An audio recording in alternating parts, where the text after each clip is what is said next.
Hello everyone, इतिहास दर्शन की YouTube channel पर आपका फिर से स्वागत है। आज हम रीट लेवल 2 एसएसटी के लिए एक नई सीरीज शुरू करने जा रहे हैं। इसमें हम रीट L2 एसएसटी में आज तक हिस्ट्री से जितने भी प्रश्न पूछे हैं उन सब प्रश्नों का टॉपिक वाइज सोल्यूशन करेंगे। तो आज के इस वीडियो का अपना टॉपिक है मौर्य काल, और हम 2011 से 24 तक कुल 11 पेपर्स हुए हैं। इन पेपर्स में 10 पेपर प्री के और एक पेपर 2024 का जो 23 में जो मेंस हुआ था उस मेंस का पेपर। इस प्रकार 11 पेपर्स में टॉपिक वाइज कितने कितने प्रश्न पूछे गए उन प्रश्नों के बारे में हम आज चर्चा करेंगे। और आज का हमारा पहला टॉपिक है मौर्य काल। मौर्य काल के बारे में हम देखते हैं तो भारतीय इतिहास के कालखंड में 322 ईस्वी पूर्व से 185 ईस्वी पूर्व तक का जो कालखंड है उसको मौर्य काल कहा जाता है। एक ग्रंथ है विशाख दत्त का मुद्रा राक्षस। इस ग्रंथ में लिखा है कि चंद्रगुप्त मौर्य ने नंद वंश के अंतिम शासक घनानंद की हत्या करके अपने अमात्य कौटिल्य या चाणक्य की सहायता से 322 ईस्वी पूर्व में मौर्य वंश की स्थापना की।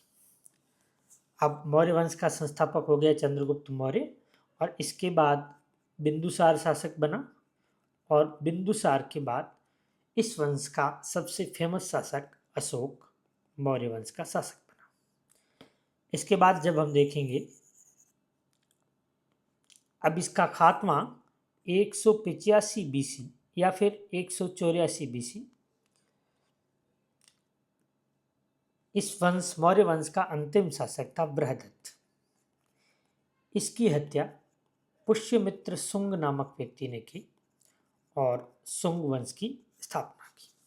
ये तो इसका मोटा मोटा ओवरले हो गया। अब हम चलते हैं कि इस टॉपिक से रीट एसएसटी लेवल 2 में कौन कौन से प्रश्न पूछे गए। प्रश्न संख्या 1, मौर्य काल में तांबे के सिक्के को क्या कहा जाता था? एक निष्क, बी कारशापण, सी धरण, डी मासक। इस प्रश्न का सही उत्तर हो जाएगा डी मासक। मासक एक तांबे का सिक्का था। मौर्य काल में एक सिक्का और चलता था, काकणी। ये काकणी भी तांबे का सिक्का था, लेकिन तांबे का सबसे छोटा सिक्का जो होता था वो सिक्का कहलाता था काकणी। धरण चांदी का सिक्का होता था, और निष्क जो है ये है वैदिक काल से संबंधित। वैदिक काल में निष्क एक आभूषण था, यानी गले का हार था, जो कि आगे चलकर विनिमय का साधन हो गया। ये प्रश्न आरपीसी स्कूल लेक्चरर में पूछा गया है कि निष्क विनिमय का साधन था। ये रीट प्री 2025 के शिफ्ट 2 में प्रश्न पूछा गया था। आगे चलते हैं। प्रश्न संख्या किस शिलालेख में उसके सुदूर प्रदेशों में धम्म विजय का उल्लेख मिलता है? ऑप्शन संख्या 1 7वें, बी 13वें, सी 5वें और डी 8वें। तो इस प्रश्न का सही उत्तर हो जाएगा ऑप्शन संख्या बी 13वें शिलालेख। तो हम देखेंगे, अशोक ने अपने शासन में उन्होंने जो अभिलेख लिखा है उनको हम मोटे तौर पर 3 भागों में बांटेंगे। एक तो है शिलालेख, दूसरा स्तंभलेख, और तीसरा गुहालेख। इनमें जो शिलालेख है इनको हम 2 भागों में बांटेंगे, एक वृहद शिलालेख और दूसरे लघु शिलालेख। यानी छोटी शिलाओं या पत्थरों पर लिखे गए शिलालेख लघु शिलालेख, और बड़ी शिलाओं और पत्थरों पर लिखे गए लेख वृहद शिलालेख कहते हैं। तो ये जो वृहद शिलालेख है 8 स्थानों से मिले हैं, और इसमें 14 बातें कही गई है। कितनी बातें कही गई है? 14 बातें कही गई है। इस कारण इसको 14 वृहद शिलालेख भी कहा जाता है। ये 8 स्थानों से मिले हैं। इसका एक जो 13वां शिलालेख है इस 13वें शिलालेख में कुछ बातें लिखी गई है। पहला तो इसमें कलिंग युद्ध का वर्णन है।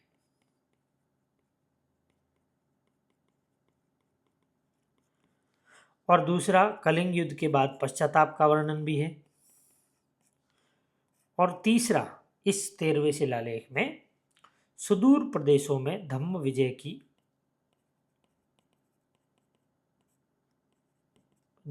की बात की गई है।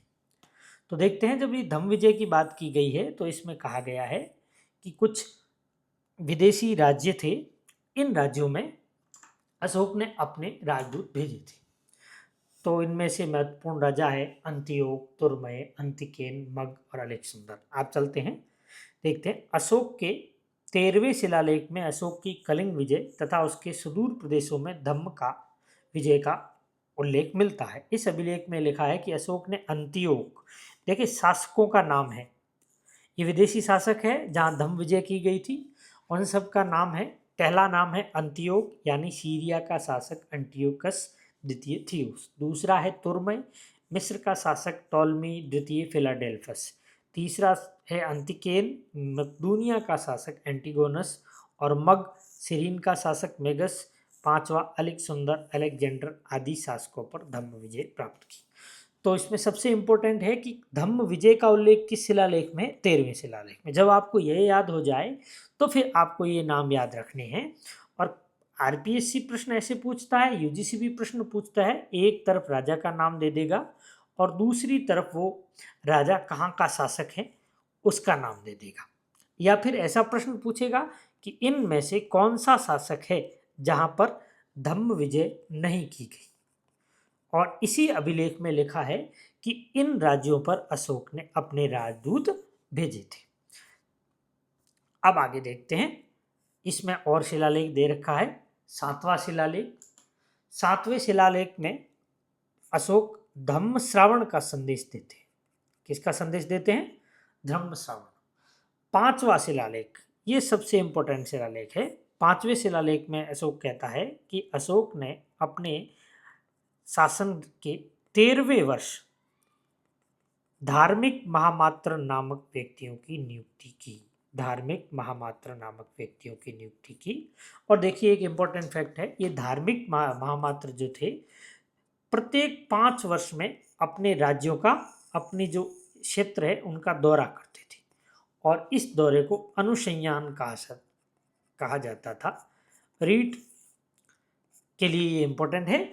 और साथ ही यूजीसी नेट ने 2021 में पूछा था कि अनुशयन क्या होता है, यानी अशोक द्वारा जो धार्मिक महामात्र थे, इन धार्मिक महामात्रों द्वारा प्रत्येक 5 वर्ष अपने क्षेत्र का दौरा करना अनुशयन कहलाता था। और 8वां शिलालेख, इसमें लिखा हुआ है कि अशोक ने विहार यात्रा के स्थान पर धम्म यात्रा, देखो धम्म यात्रा है 8वें शिलालेख में, लेकिन धम्म विजय पूछे तो वो किसमें होगी? 13वां शिलालेख। चलते हैं आगे, ये लिखा हुआ है 7वें शिलालेख में धर्म श्रावण का संदेश, 5वां शिलालेख धम्म महामात्रों की नियुक्ति और 8वें शिलालेख में विहार यात्रा के स्थान पर धम्म यात्रा का उल्लेख। आगे चलते हैं। 3, मौर्य काल के प्रशासन के बारे में निम्नलिखित कथनों पर विचार कीजिए। यानी ये 3 कथन दिए गए हैं और इसमें बताया गया है, बताना है कि कौन सा कथन सही है और कौन सा कथन गलत है।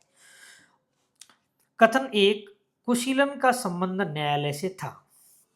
कथन 2, 100 ग्रामों की इकाई को स्थानीय कहा जाता था। कथन 3, सन्निधाता राज्य का कोषाध्यक्ष था। तो जब हम पहला कथन देखेंगे, कुशीलन का संबंध न्यायालय से नहीं था, क्योंकि मौर्यकालीन न्यायालय थे। एक तो इसको धर्मस्थीय न्यायालय कहते थे और दूसरा कंटक शोधन।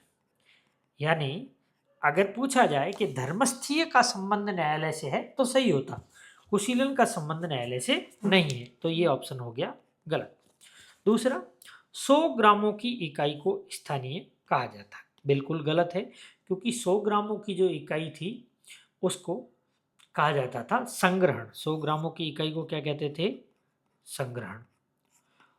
और जो स्थानीय है वो 800 ग्रामों की स्थानीय, 800 ग्रामों की जो इकाई होती थी तो उसको स्थानीय कहा जाता है। इसका मतलब ये प्रश्न भी गलत हो गया। संग्रहण 100 ग्राम, 100 गांव स्थानीय 800 गांव, 200 गांवों को खारवटिक और 400 ग्राम को द्रोणमुख। यानी संग्रहण से शुरू होता और स्थानीय तक जाता 100 ग्राम संग्रहण, 200 ग्राम खारवटिक, 400 ग्राम को द्रोणमुख और 800 ग्राम को स्थानीय कहते हैं। इस प्रकार इस प्रश्न का सही उत्तर हो जाएगा ऑप्शन संख्या बी, केवल 3। केवल 3 यानी सन्निधाता ही राज्य का कोषाध्यक्ष होता था। आगे चलते हैं। प्रश्न संख्या 4। प्रश्न संख्या 4 है, अशोक की रानी का स्तंभ लेख कौन से स्थान पर है? यानी रानी का स्तंभ लेख है वो अशोक के किस स्थान से मिला है? ऑप्शन संख्या 1, ए दिल्ली, बी मथुरा, सी बिहार और डी इलाहाबाद। इस प्रश्न का सही उत्तर हो जाएगा ऑप्शन संख्या डी, इलाहाबाद। यानी इलाहाबाद को कौशाम्बी कहा जाता है और कौशाम्बी से अशोक का एक लेख मिला है। इस लेख में अशोक की रानी कारुआकी और उसके पुत्र तीवर का उल्लेख मिलता है और ये अशोक के 2 ऐसे संबंधी है जिनका उल्लेख अशोक के अभिलेखों में है। इन दोनों के अलावा अशोक के किसी भी संबंधी का उल्लेख शिलालेखों में नहीं है। इस प्रकार कौशाम्बी अभिलेख इलाहाबाद में है। इलाहाबाद में अशोक का इस स्तंभ लेख को रानी का लेख भी कहा जाता है। रानी का लेख या फिर कारुआकी का लेख, ठीक है, या फिर अशोक का कौशाम्बी लेख। आगे चलते हैं। प्रश्न संख्या 5, अशोक का साबाजगढ़ी और मानसेरा से प्राप्त अभिलेख कौन सी लिपि में मिला है? ऑप्शन संख्या 1 खरोष्ठी, बी अरेमाइक, सी यूनानी और डी ब्राह्मी। इस प्रश्न का सही उत्तर हो जाएगा ऑप्शन संख्या 1 खरोष्ठी। देखिए अशोक के अभिलेख जो है वो 4 लिपियों और 3 भाषाओं में लिखी गई। 4 लिपियां कौन सी थी? एक तो लिपि थी ब्राह्मी, दूसरी लिपि थी ग्रीक, तीसरी अरेमाइक और चौथी खरोष्ठी। भाषाएं थी, एक तो थी प्राकृत। देखिए अशोक के समय आम बोलचाल की भाषा जो थी वो भाषा थी पाली, लेकिन राज की भाषा जो थी वो प्राकृत थी। इसलिए अशोक के अभिलेख जो है वो प्राकृत भाषा में ज़्यादा थी। और दूसरी थी ग्रीक और तीसरी थी अरेमाइक। ठीक है, भाषा प्राकृत, ग्रीक और अरेमाइक, और लिपि जो थी ये ब्राह्मी लिपि थी और खरोष्ठी एक लिपि थी। ये खरोष्ठी भाषा नहीं है, ब्राह्मी भी एक लिपि है, भाषा नहीं है। देखते हैं तो इस प्रश्न का सही उत्तर हो गया ऑप्शन संख्या ए खरोष्ठी। आगे चलते हैं। अशोक के साबाजगढ़ी और मानसेरा की लिपि खरोष्ठी और भाषा प्राकृत है। साबाजगढ़ी पाकिस्तान के पेशावर में स्थित है और इसकी खोज 1936 में कोर्ट ने की थी। मानसेरा पाकिस्तान के हजारा में स्थित है और इसकी खोज जो की गई थी वो कनिंघम द्वारा 1889 में की गई थी। तो हम देखते हैं कि इस प्रश्न का सही उत्तर हो जाएगा ऑप्शन संख्या ए खरोष्ठी लिपि। और साबाजगढ़ी मानसेरा दोनों ही पूछे तो दोनों पाकिस्तान के अंदर है। आगे चलते हैं। प्रश्न संख्या 6, मेगस्थनीज ने मौर्य प्रशासन में सैनिक गतिविधियों के संचालन के लिए कितनी उप समितियों का उल्लेख किया है? इस प्रश्न का सही उत्तर है ऑप्शन संख्या बी 6 समितियां। यानी मेगस्थनीज ने कहा कि मौर्य प्रशासन में 6 समितियां, सैनिक समितियां थी। इसके अलावा मेगस्थनीज ने नगर प्रशासन का भी विशद वर्णन किया। अशोक के अधिकांश अभिलेख पाए गए हैं प्राकृत भाषा और ब्राह्मी लिपि, पाली भाषा और देवनागरी लिपि, संस्कृत भाषा और ब्राह्मी लिपि, पंजाबी भाषा और गुरुमुखी लिपि। तो इस प्रश्न का सही उत्तर होगा ऑप्शन संख्या 1 ए प्राकृत भाषा और ब्राह्मी लिपि। प्रश्न संख्या 8, चंद्रगुप्त मौर्य के बारे में निम्नलिखित कथनों पर विचार कीजिए। यानी कुछ प्रश्न कथन दे रखे हैं और ये सही है या गलत। उसने सेल्यूकस की पुत्री से विवाह किया। एकदम सही है, क्योंकि उसने सेल्यूकस की पुत्री हेलेना से विवाह किया था। ऑप्शन संख्या 2, कथन 2 है, उसने अपने जीवन के अंतिम काल में बौद्ध धर्म स्वीकार किया था। ये बिल्कुल गलत है, क्योंकि उसके अंतिम काल में एक जैन मुनि थे भद्रबाहु, और इनके प्रभाव में आकर इन्होंने किस जैन धर्म को स्वीकार कर लिया था, और जैन धर्म को स्वीकार करके ये चले गए थे कर्नाटक के श्रवण बेलगोला, और यहाँ इन्होंने संलेखना पद्धति, जैन धर्म में एक संलेखना पद्धति होती है जिसके तहत वो भूखा रहते हैं और भूखा रहकर अपने शरीर को त्याग देते हैं। इसका मतलब ये ऑप्शन 2 गलत हो गया, एक सही है। उसने अशोक को अपना उत्तराधिकारी बनाया, ये भी गलत है, क्योंकि चंद्रगुप्त के बाद उसका जो पुत्र था वो बिंदुसार शासक बना था, और बिंदुसार के बाद उसका पुत्र अशोक शासक बना था, इसलिए ये गलत है। इस प्रकार इस प्रश्न का सही उत्तर है ऑप्शन संख्या ए, केवल 1। आगे चलते हैं,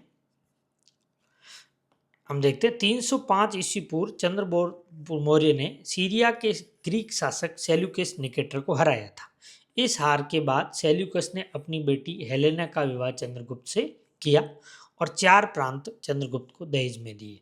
देखिए, अब देखो, चंद्रगुप्त मौर्य के समय ही भारत जो है उसकी सीमा का संबंध जो है वो ग्रीक से होने लगा था, क्योंकि 305 ईस्वी पूर्व में चंद्रगुप्त मौर्य ने सेल्यूकस को हराया।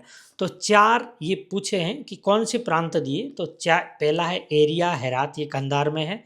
अराकोशिया, एरिया हेरात ये अफगानिस्तान में है। अराकोशिया यानी कंधार, जेड्रोसिया यानी बलूचिस्तान, पेरिपेनिस्टाई यानी काबुल। यानी ये हेरात, कंधार और काबुल 3 अफगानिस्तान के क्षेत्र में है, और जेड्रोसिया है बलूचिस्तान या मकरान के तट पर है। आगे चलते हैं। इसके अलावा सेल्यूकस ने मेगास्थनीज को अपने राजदूत के रूप में से चंद्रगुप्त के दरबार में भेजा। बदले में चंद्रगुप्त मौर्य ने सेल्यूकस को 500 हाथी दिए। यानी कि सेल्यूकस ने क्या किया, एरिया, अराकोसिया, जेड्रोसिया और पेरिपेनिस्टाई, ये चार तो राज्य दिए और एक राजदूत दिया। बदले में चंद्रगुप्त मौर्य ने उनको 500 हाथी दिए। चंद्रगुप्त आगे देख लेते हैं। चंद्रगुप्त के बाद उसका पुत्र बिंदुसार शासक बना। प्रश्न संख्या 10, मेगास्थनीज किसका राजदूत था? तो मेगास्थनीज सेल्यूकस निकेटर का राजदूत था, जो कि चंद्रगुप्त के दरबार में आया था, और इसने इंडिका नामक पुस्तक की रचना की थी, और इस इंडिका में इसने चंद्रगुप्त के समय का विशद वर्णन किया है। आगे चलते हैं। प्रश्न संख्या 11, सम्राट अशोक के किस वृहद शिलालेख में पड़ोसी देशों का वर्णन मिलता है? तो इस प्रश्न का सही उत्तर है ऑप्शन संख्या डी, 13वां शिलालेख। इस 13वें शिलालेख में पड़ोसी देशों का वर्णन मिलता है। आगे चलते हैं। प्रश्न संख्या 12, रामपुरवा का वृषभ शीर्ष वाला अशोक स्तंभ किस राज्य में है? ऑप्शन संख्या 1 बिहार, 2 बंगाल, सी असम और डी उत्तर प्रदेश। तो चलते हैं। इस प्रश्न का सही उत्तर है ऑप्शन संख्या ए बिहार। देखो, बिहार में एक स्थान है रामपुरवा। यहां से अशोक के 2 स्तंभ मिले हैं। एक तो स्तंभ है, 2 स्तंभ मिले। एक तो सिंह शीर्ष स्तंभ, यानी एक के ऊपर सिंह का शीर्ष है, और दूसरा है वृषभ शीर्ष स्तंभ, यानी उसके ऊपर वृषभ की आकृति है।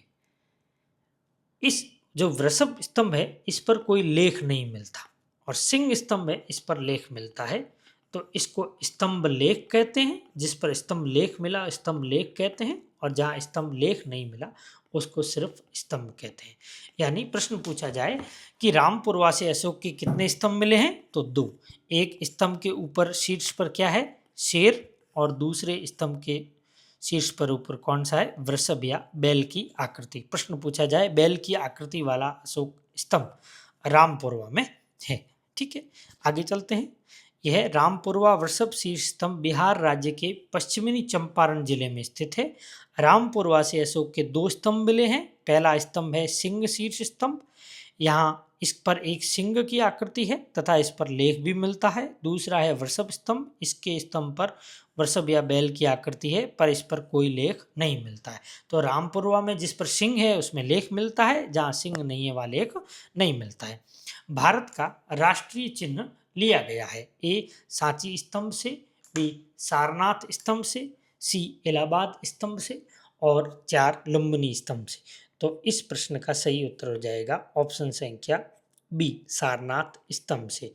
देखिए सारनाथ स्तंभ जो है, यहाँ अशोक के स्तंभ पर 4 सिंह एक दूसरे से 4 सिंह है जो एक दूसरे से पीठ सटाकर खड़े हैं और इनके ऊपर एक 32 तीलियों वाला चक्र है जिसे अशोक चक्र कहा गया है। आगे चलते हैं, प्रश्न संख्या 14। भारतीय इतिहास में पहली बार लोगों के जन्म एवं मृत्यु का पंजीयन किस काल में किया गया? ए महाजनपद काल, बी गुप्त काल, सी कुषाण और डी मौर्य। इस प्रश्न का सही उत्तर हो जाएगा ऑप्शन संख्या डी मौर्य काल। मौर्य काल में भारतीय इतिहास में पहली बार लोगों के जन्म एवं मृत्यु का पंजीयन किया गया। एक व्यक्ति था मेगस्थनीज। इस मेगस्थनीज ने एक पुस्तक लिखी इंडिका। हालांकि ये इंडिका जो है उपलब्ध नहीं है, लेकिन इस इंडिका के आधार पर आगे आने वाले स्ट्रेबो, एरियन आदि लेखकों ने जो लिखा उसमें ये बताया गया है कि मौर्य काल में नगर प्रशासन जो था, मेगस्थनीज के अनुसार पाटलिपुत्र का नगर प्रशासन 30 सदस्यों के एक समूह द्वारा संचालित था। यह समूह 6 समितियों में बटा हुआ था तथा प्रत्येक समिति में 5 सदस्य थे। यानी 6 समितियों का उल्लेख किसने किया है? मेगस्थनीज ने। एक उद्योग एवं शिल्पों का निरीक्षण करती थी, दूसरी विदेशियों के निरीक्षण करती थी, तीसरी समिति थी जन्म मरण के रजिस्ट्रेशन से यानी जनगणना से। यानी कि इस प्रश्न में पूछा गया है कि जन्म मृत्यु का पंजीयन किस काल में होता था? मौर्य काल में। और इसका उल्लेख किसने किया? मेगस्थनीज ने। और उसने क्या बताया कि एक समिति थी जो कि क्या करती थी? जन्म मरण का रजिस्ट्रेशन। चौथी समिति थी व्यापार एवं वाणिज्य समिति। पंचम समिति थी निर्मित वस्तुओं के विक्रय का निरीक्षण करने वाली समिति। और छठी समिति जो थी वो बिक्री कर वसूलने वाली समिति थी। इस प्रकार हम देखेंगे कि रीट एसएसटी में कुल प्रश्न जो पूछे गए उनकी संख्या है 14। 11 परीक्षाओं में 14 प्रश्न पूछे थे गए, यानी कि हर बार एक प्रश्न जो है वो इससे पूछा जाता है। अगर आपको हमारा ये वीडियो अच्छा लगा तो हमारे इस चैनल को लाइक और सब्सक्राइब ज़रूर करें और आगे देखते रहें कि हम रीट से एसएसटी के सारे प्रश्नों का हल कर देंगे। जय हिंद, धन्यवाद।